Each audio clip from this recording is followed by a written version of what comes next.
कुछ कहानियों को सुनकर डर लगता है, कुछ कहानियों को याद करके ही डर लगता है। ये कहानी एक ऐसे मैच की है जिस मैच में टीम इंडिया ने करोड़ों भारतवासियों को हार के आंसू के सामने जीत का तोहफा प्रदान किया था। The biggest comeback of team India.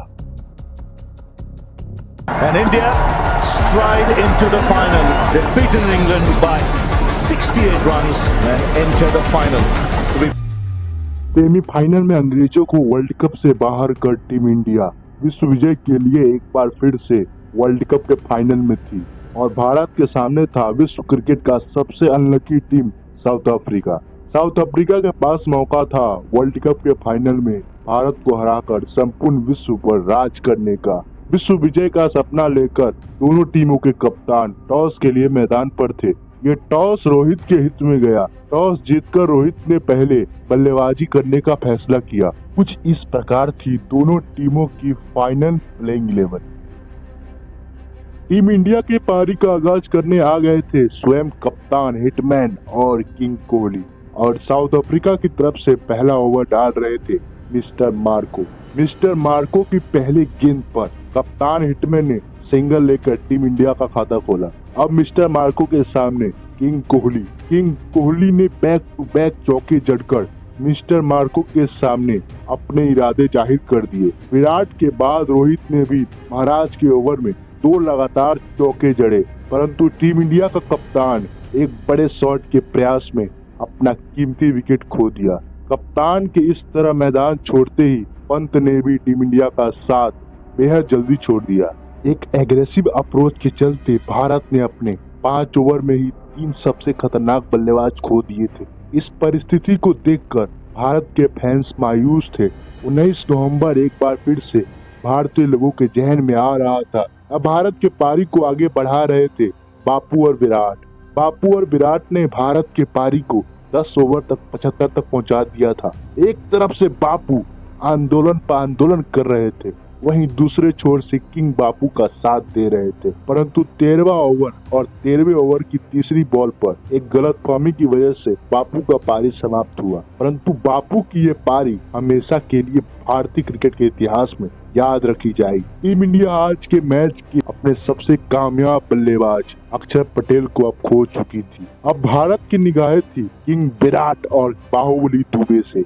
Dubey का बल्ला प्रहार पर प्रहार कर रहा था, परंतु किंग विराट का बल्ला अभी भी एक रन के लिए जूझ रहा था। टीम इंडिया अपने 16 ओवर में 126 रन पर पहुंच चुकी थी, लेकिन टीम इंडिया को अभी भी आवश्यकता थी एक विस्फोटक फिनिश की। इस आवश्यकता की पूर्ति के लिए बाहुबली दुबे ने एक बार फिर से अपना बल दिखाया। दुबे के बल के बाद विराट ने भी अपना अर्धशतक जमाया। अर्धशतक बनाने के बाद किंग विराट ने रन गति को और तेज गति से बढ़ाया। विराट और दुबे के साझेदारी की बदौलत टीम इंडिया एक सम्मानजनक स्कोर तक पहुंच चुकी थी। यह रहा टीम इंडिया के बल्लेबाजों का फाइनल स्कोर कार्ड। अक्षर और दुबे के आक्रामक पारी के बदौलत भारत 176 के स्कोर तक पहुंच चुका था। विराट ने टीम इंडिया के लिए सर्वाधिक रन बनाए। वर्ल्ड कप फाइनल के हिसाब से ये स्कोर मैच विनिंग टोटल था, परंतु साउथ अफ्रीका के पास मौका था जोकर्स के दाग को मिटाकर विश्व पर राज करने का। साउथ अफ्रीका की विस्फोटक जोड़ी अब मैदान पर उतर रही थी।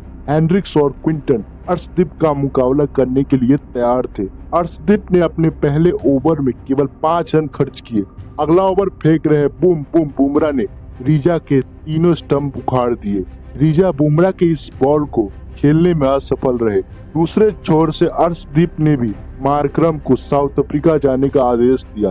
पावर प्ले समाप्त होने तक साउथ अफ्रीका का स्कोर 42 रन पर 2 विकेट था। वर्ल्ड कप के ट्रॉफी के लिए भारत ने अपनी स्थिति मजबूत कर ली थी, परंतु क्विंटन और स्टब्स ने आक्रमण करके साउथ अफ्रीका को एक बार फिर से इस मैच में पुनः जीवित किया। स्टब्स और Quinton de Kock team India पर भारी पड़ रहे थे। इसे देखकर बापू ने गुस्से में आकर स्टब्स के घमंड को उखाड़ फेंका। अब यहाँ से केवल 60 गेंदों का खेल बाकी था। इन 60 गेंदों में साउथ अफ्रीका को दरकार थी 96 रनों की, और साउथ अफ्रीका के लिए मैदान पर थे क्विंटन और हेनरिक क्लासन।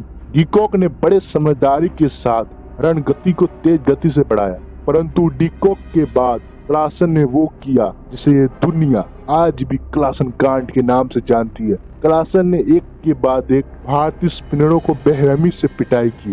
डिकॉक के पवेलियन जाने के बाद क्लासन ने मिलर के साथ मिलकर जरूरी रन रेट को और भी नीचे ला दिया। क्लासन के ये छक्के 19 नवंबर याद दिला रहे थे। क्लासन ने इस मैच को पूरी तरह से साउथ अफ्रीका के कदमों में ला कर रख दिया था। भारत की हार लगभग निश्चित हो चुकी थी। एक बार फिर से भारत में दुख का अंधेरा छाने वाला था। साउथ अफ्रीका केवल ट्रॉफी जीतने से 30 रन दूर था और उसके पास 30 गेंद अभी भी बाकी थे।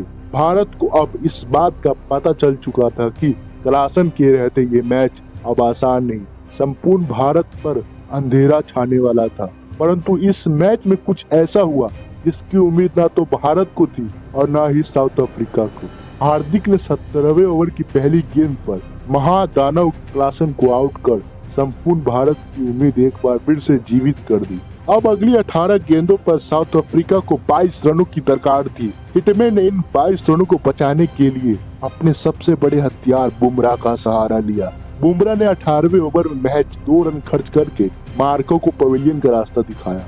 अब भारत को बचाने थे 20 रन 12 गेंदों पर। 19वां ओवर फेंकने के लिए कप्तान हिटमैन ने अर्श का सहारा लिया। अर्श ने इस ओवर में महज 4 रन दिए। जो स्कोर 30 में 30 था वो स्कोर 6 पर 16 हो चुका था।